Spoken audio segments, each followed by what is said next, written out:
there would likely be a riot, and he wouldn't last long outside because someone would just do good old boy justice.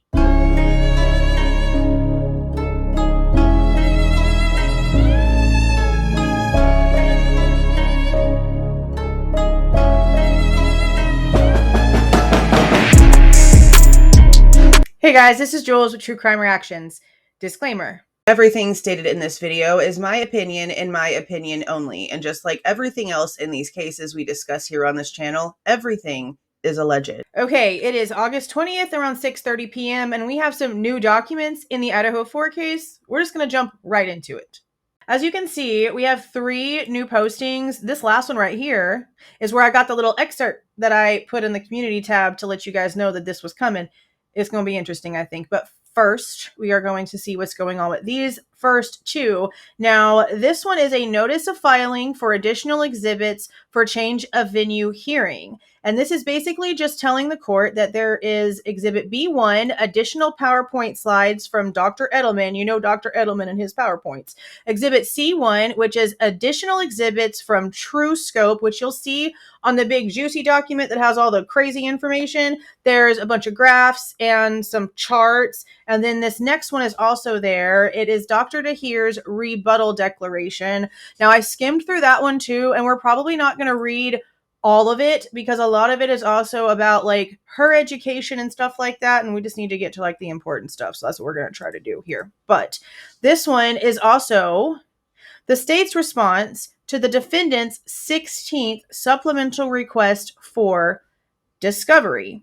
And it basically just says the state intends to supplement this response prior to September 6, 2024, which is the discovery deadline. Which, yeah, they do have until September 6th. And a lot of people were questioning, like, okay, now that we have the deadline, why are they bothering filing the supplemental request for discovery? I even had one like jerkface come on there and act like I had some sort of agenda for posting the document. And I'm like, bro, I post all the documents. What the shit are you talking about? Go away.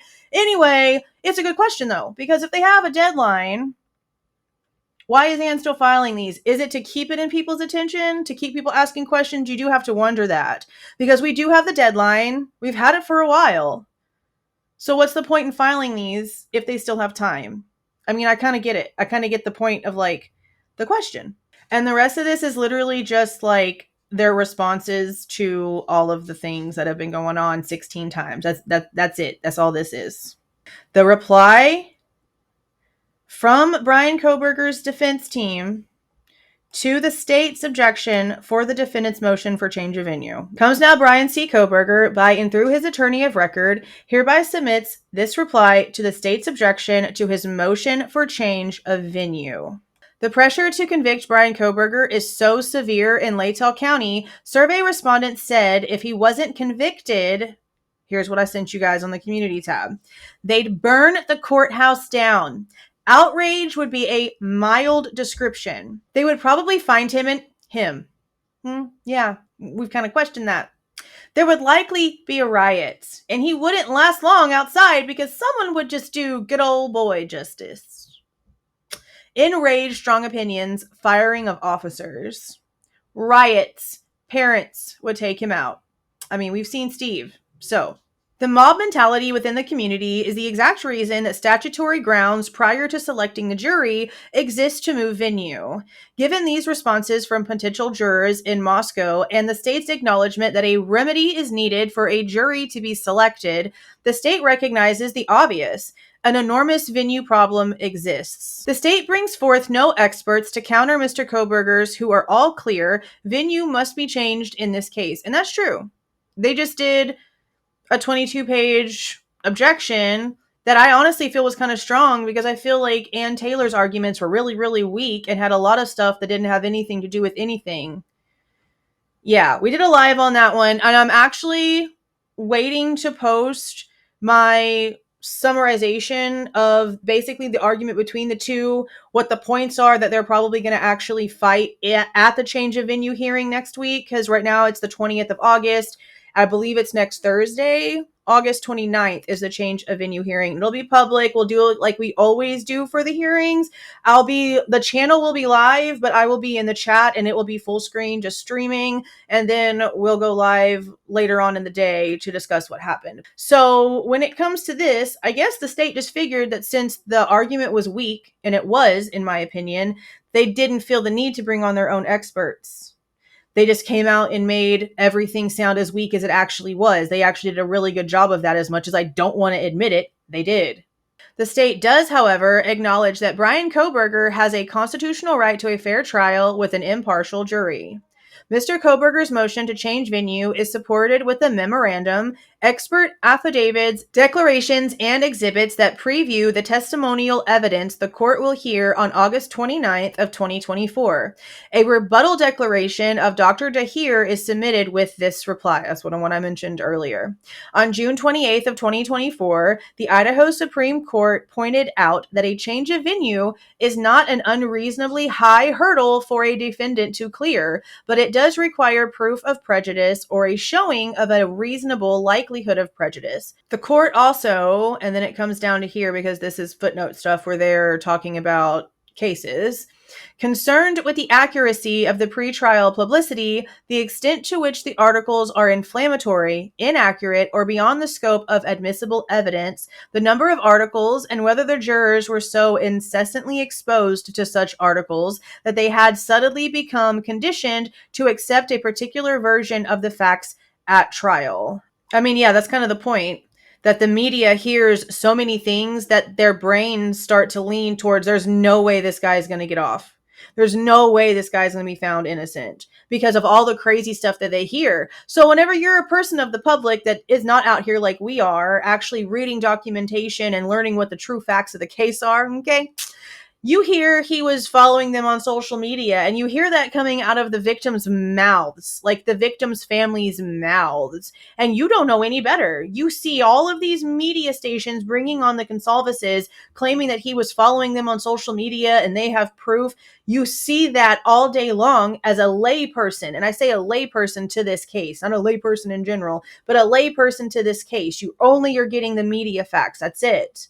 You're going to sit there and you're going to listen to that trial and you're going to believe that he is guilty before it even starts because the media has made you believe that by telling you a bunch of bullcrap, by spinning the story. Just like with the Scott Peterson case, the main media lady that they talked to says whenever they arrested Scott and she saw the crowds of people and all of the crazy frenzy that happened the second he got arrested, she said, we did that. Us, the media people, the journalists, the reporters, we were responsible for that chaos. And I'm glad that she took responsibility for that. Maybe Ashley Banfield could learn a thing or two from her. Okay, number one, the amount of media coverage in Latah County is the highest in the state and does not wane. There are more than 1,300 specific media stories covering Latah County. Those stories are in print, digitally, and on radio and television. Media coverage continues, and the coverage is often inaccurate and inflammatory. I can agree. To think of Mr. Kohberger as guilty, and that various bits of information are factual and support guilt. The media coverage inundating Latah County does not tell citizens that no evidence has been presented at this time, that there are no facts on the record at this time, that Bryan Kohberger is innocent, that only a jury decides what the facts are and whether the facts show beyond a reasonable doubt a person is guilty. Publicity regarding Mr. Kohberger has been ongoing since December 30th of 2022. It rises and falls, but does not wane. That's true. The media measured and presented by TrueScope in Exhibit C of the memorandum in support of change of venue, missing the E, focused on traceable media. That means that media in a particular location was measured.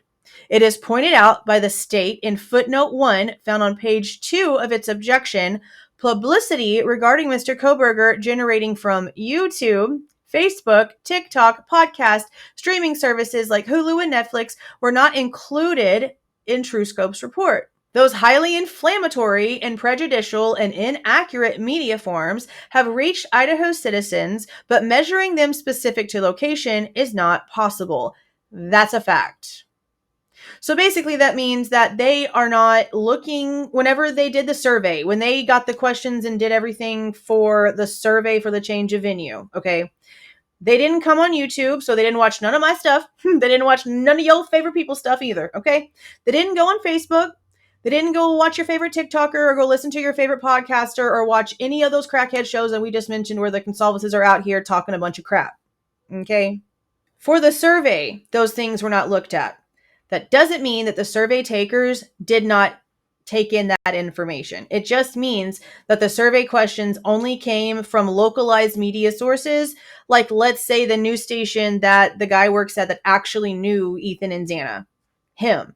It wouldn't come from somebody who had something posted online anyway, because they would have to go in and find that person's data and find where they live in order to even know if it's considered a local news source. So I could see, besides it being just completely opinionated and all over the place, I can also see why it'd be kind of pointless to include that anyway. Haddon directs the court to consider media coverage in the current venue and logically, venues considered as alternates. TrueScope cannot measure the location of who reads Facebook, especially private groups, nor can it determine the location of who follows certain podcasts. That's my whole point right there. These limitations do not change the data. Latah County, making up only 2.75% of Idaho's population, has received 36% of the media coverage. That's a lot. This is the highest ratio in the entire state I can imagine. Ada County, with the largest population in the state, has significantly less coverage per person. Well, that's just because they're also way bigger in population as well. Number 2, unrefuted survey data justifies a change of venue. The state's claim about the survey are wrong. Straight up. Dr. Edelman designed the survey questions and how, depending on the participant's answer, the order of questions would flow. The survey report lays out the questions and responses for all 4 counties and demonstrates that the survey was conducted exactly the same way in each county surveyed. The only difference is the number of participants it would have to be. That would be the control, the fact that it was conducted the exact same way. The survey report shows the impact of the media coverage. The more media items a potential juror knew, the higher the prejudgment of guilt. Yeah. Latah County participants knew more media items than the other counties. The state criticized the content of the survey, complaining that not enough of the surveyed items were false. Inadmissible or false statements are the information that this court must consider. The state further criticized the survey, asking the court to disregard it entirely, alleging the survey did not include record of citizens in Latah County who did not want to participate in the survey. We talked about that, and I mentioned it again in my little roundup that's going to be coming soon. That assertion is incorrect. I agree. The last page of the survey report provides a table depicting the total amount of numbers dialed and what happened. In support of its argument, the state cites the court to a study done by Pew Research Center. Remember the one I couldn't open that I clicked on the link and it told me like 404? Yeah, not found. However, only a partial statement from the study was included. Dr. Veronica DeHeer has reviewed the survey done in this case as well as the objection filed by the state. She opines that any non-response rate does not create a bias or invalidate the survey. Exhibit F-1, Dr. DeHeer Declaration. The survey conducted in Mr. Kohberger's case is unrefuted and is reliable, which just means there's sort of like no reason to really go through and read her entire declaration in this video. The whole summary of her declaration is right here. The survey conducted in Mr. Kohberger's case is unrefuted and is reliable. So I will definitely just read it another day. The state's proposed remedies, expanding to Nez Perce County, vetting, or sequestration are not valid remedies supported by experts. I don't like the way that word sounds. Expanding the jury pool to Nez Perce County is not a remedy because the residents of Lewiston and Nez Perce are in the same designated market area as Latah County. They have been exposed to the same excessive media coverage, have proximity, and share the same pressure to convict that exists in Latah County. Even the two counties combined do not reach even a third of the size of the available jury pool in Ada County. So it would take both of those counties together times 3 to still not equal the amount of people in Ada County. Okay. The residents of Nez Perce County have been exposed to 36% of the total media coverage and are more than 10 times more likely to encounter coverage as compared to residents of Ada County. Vetting as proposed by the state, as proposed by the state, not these. So they're missing an E somewhere, and then they put extra stuff on the other one. They're messing me all kinds of up. Okay, vetting does not work, according to the state. For decades, the courts have recognized that simply because a jury of 12 can be selected does not mean that the jury is impartial. The requirement of the law is not satisfied by the mere impaneling of 12 men against whom no legal complaint can be made. The defendant is entitled to be tried in a county where a fair proportion of the people qualified for jury service may be used as a veneer from which a jury may be secured to try his case fairly and impartially, and uninfluenced by a preponderant sentiment that he should be flung to the lions. Yeah, you might as well just take it back to the Roman days, why don't you? This is why attempts to mitigate juror bias are best done where there has been less emotional investment and less publicity exposure regarding the case, meaning move it. Don't bring people in because those people could be around people that'll end up influencing them. Or maybe, honestly, I've talked to you guys, for those of you that have been here for a minute, I've talked to you guys before about like the water experiment, right? Where they took water and they put it in a room where it was like nice, beautiful, peaceful music and like affirmations and awesome stuff. Okay. And then they took another thing of water and they put it in a room where it was like a bunch of heavy metal and a bunch of rock music and a bunch of really like loud, scary noises and people yelling at each other and calling each other names and fighting. Okay. They took the water particles and they looked at them underneath a microscope. And in the room where the music was peaceful and people were talking compliments to each other and it was just a really nice, peaceful environment, the water molecules were smooth. They didn't jiggle all over the place with like animosity. There was like a really pretty flow that was being noticed. But if you took the water molecules that you underneath the microscope for the other room, they were jagged. They shook all over the place. There was a literal disturbance in the physical structure of the water molecule just based on the sounds of the room that it was in. So whenever you take that same concept and you put it here, okay, you take an outside source and you drop it into an environment, okay, the energy of that environment will definitely penetrate the new thing there. Like it's going to try to make it match it. Everything finds a level. And this is just me speaking like universally. Plus, I used to say this when I lived in DFW, whenever I would drive from Fort Worth to Dallas, there's like this in between area, like the Arlington-ish area. And you could literally feel the tension in the air like get thicker on the highways. You really could, like you could feel it. So if you take a juror that's impartial, that's unbiased, that hasn't been completely just destroyed with media coverage, okay, and you put him in an area that has been full of people that have been, don't you think that that eventually like poisons, that energy eventually will go into that? Like there's no telling what the police might say to these people, what they end up might seeing happening in the hallways, the conversations that they might end up actually getting into with people of the public. We don't know. So if you think about it that way, it kind of is better to reverse that role, right? Like you want the good to be the one that would win between the bad music and the rock music, right? So you'd want to make sure that you could take a small amount of people that were maybe tainted and you want to put them into a bigger pool to where it dilutes a bit. It dilutes it because the energy around it isn't insane. It isn't full of madness and chaos, anger. It's neutral. That's just how I think about it. Dr. L. Alili on the 12th page, answers to the jury surveys in Ada County showed less emotional connection in total contravention to Latah County. When asked how the community would react to a not guilty verdict, surveyors answered they would go on with life as well. I think they would take it well. I don't know if there would be super strong feelings.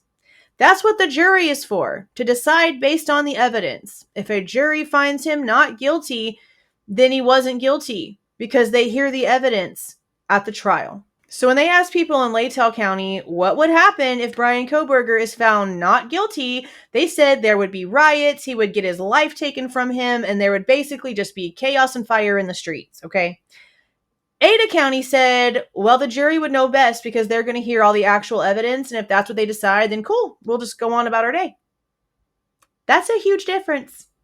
Rather than produce an expert who refutes the studies and opinions of Dr. L. Alili and Dr. Veronica DeHeer, the state points to cases that have not analyzed such research. Judge Boyce in State versus Daybell explains well how the case law dating back 50 years doesn't address the concerns of today.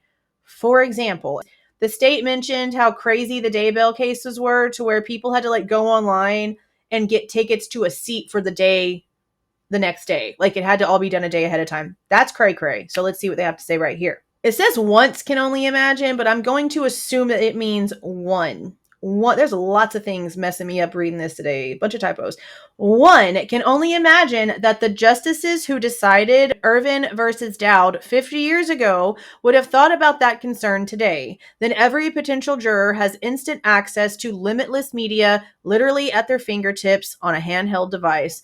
That's my whole point about the people not wanting to answer the survey, because who the hell wants to talk to no stranger on the phone? Okay, not me. I don't even answer it. So yeah, I can imagine that 50 years ago, they had no clue. They kind of thought they did because, the Jetsons and stuff like that, but they had no clue that it was going to be like this. They didn't. Sequestration of 18 jurors for 3 months is unnecessary and untenable. Determination of sequestration is not timely as no motion for such is pending before the court, nor does the state produce details regarding cost to support the validity of its assertion that sequestering jurors from Ada County in Latah County is more cost-effective than moving the trial to Ada County. Idaho Criminal Rule 21A and Idaho Code 19801 were implemented for a reason. This case is that very reason. So Idaho Criminal Rule 21A, 21 is for transfer of trial, and A is just straight up for prejudice. On motion of either party, the court must transfer the proceeding to another county if the court is satisfied that a fair and impartial trial cannot be had in the county where the case is pending. And then if we go to 1918-01, and I'll have the links for these down in the description box as well, and for the document as always, 19-1801 says ground for removal. A criminal action prosecuted by indictment may be removed from the court in which it is pending on the application of the defendant on the ground that a fair and impartial trial cannot be had in the county where the indictment is pending. Okay. Precedent in Idaho supports a change of venue. 3 capital cases in Idaho have recently had a venue change. Lori Vallow, Chad Daybell, and Brian Drips. All cases stem from southeastern Idaho. The courts in these cases all granted a change of venue with a motion supported by evidence of extensive media coverage. So she's basically saying, I'm doing the same thing that they did, and it worked for them. Okay. None of these cases presented extensive expert surveys, and none of these cases presented experts specializing in the science behind jury decision making. So now she's saying they did all the same thing that I'm doing now, and they got exactly what they needed to, but I'm doing it better. That's what she's saying. Of these 3 cases, 2 went to trial, and as the state points out, there were lines of spectators outside of the courthouse in Ada County. Jurors in both cases provided in-depth media interviews post-trial and expressed that the Ada County Court's staff and marshals provided great infrastructure that made a big difference in their ability to withstand the significant commitment. I want to know what it was. What was number 7? Okay, so it's 2 YouTube videos, 2 timestamps for YouTube videos. Again, the link for this document will be in the description box, but this is just the jurors talking about being a juror. That's all it is. Okay. This infrastructure includes room for jurors to spread out during lunch breaks into jury assembly room, mini bathrooms to make short breaks efficient, travel to and from the courthouse with security, ability to avoid the press and spectators by being bussed underneath the courthouse, and experience of the courtroom deputies to provide security. So, those are things they liked a lot. Such accommodations are not possible in Moscow. No, probably not. Not with those coppers. The facilities do not exist to accommodate a jury of 18 for 3 months in a case where the public and press will be lined up outside of the exterior of the building. I know Twizzy will be there as many days as he can. The precedent of courts changing venue in Idaho and the experience of Ada County having handled high-profile cases should be followed and used in this case. I mean, I agree. If it's been sufficient, efficient, all the ishants the entire time for stuff like Vallow and Daybell, I think they probably can handle it just fine. Conclusion. Mr. Kohberger provided this court with extensive and unrefuted evidence. The evidence includes proof of excessive media coverage in Latah County that is both prejudicial and false, along with declarations of experts explaining why remedies other than a change of venue are not enough. This evidence will be further developed at the change of venue hearing. 8/29. Today's 8/20, 9 days, it's a Thursday. The traumatized town of Moscow is understandably filled with deeply held prejudgment opinions of guilt. The surrounding area of Nez Perce County and Lewiston are not situated differently. I agree. The issue of venue reaches finality with a change to Ada County because the Latah County mob mentality will never produce a veneer that results in a cross-section of the community. I understand the point here because I did say, why not just bring jurors in? That would be easier on the families and stuff too. But after reading, I mean, like, why wouldn't they have those responses, right? Like, why wouldn't they say stuff like, oh, we're going to riot, the courthouse is going to burn down, people are going to get fired? Like, why wouldn't they, right? But are they also just being, like, super sarcastic on the phone? You just never really know. Okay. So these are the additional exhibits from the company that did the survey. Okay, this isn't for Bryan. They're showing, I guess, examples of stuff. So we're only going to do this very first one because the sentiment is the same for the whole page. Okay. So for State of Idaho versus Jonathan Renfro, it said that in Kootenai County, 88% of people did recognize the case. And in Ada County, 33% recognized the case. In Kootenai County, 88% recognized the case and 81% of people thought that he was guilty. In Ada County, 33% of people did recognize the case, but the guilty went down to 60%. I mean, it's a hung jury either way, but like that's a natural correlation though, honestly. It really is a natural correlation. So this is just a kind of another one of those things like, do they just think our brains don't work? Oh, look, they even referenced the George Floyd case in here. Okay. So then we have these charts. This is volume of media coverage over time in Latah and Ada counties, and it just shows the difference on the time things. This is why I'm going to put it down in the description box so that if you guys want to go and look at this yourselves, you can, go take a look. But May of 2023, it jumped up a lot. That was also the grand jury indictment. The grand jury indictment was in May of 2023, I'm pretty positive. So then on page 13, it starts with the declaration of Veronica DeHeer. Like I mentioned, they gave a summary of what it says up at the top. There's nothing wrong with the survey. It's unrefuted. It's completely reliable. Quit arguing is basically what this is. Now, what I do find interesting is the won't participate graph, because this is one of the things that they talked about. How many people just said, no, we're not going to answer any questions, and that was that. Okay. This shows that 1,417 people refused to participate in the survey, but they surveyed 400 people. So that means altogether they called 1,817 people. Now, I'm going to assume that they can only use these numbers if these are people that legitimately said, no, I don't want to take the survey. I highly doubt that they can just take people that didn't answer the phone and add them to that, because it says individuals declined. So again, it has to be people that said no and got off the phone. Yeah, she's just going line by line with the argument for the state. She's not going to release any brand new information. She's not going to have any brand new case facts. So if you guys want to read this, I will have a link for it down in the description box. And right here, we're just going to go through the conclusion. In conclusion, I do not find any supporting evidence for the prosecution's claim that the defendant has failed to meet his burden of showing that change of venue in this case is necessary, based on the community attitudes survey conducted by Dr. Brian Edelman and Research Strategies, Inc. on behalf of the defendant. In fact, in my opinion, I find the opposite to be true. I declare under penalty of perjury under the laws of the state of Nevada, interesting, that the foregoing facts are true and correct, except as to facts stated upon information and belief, which facts I believe to be true.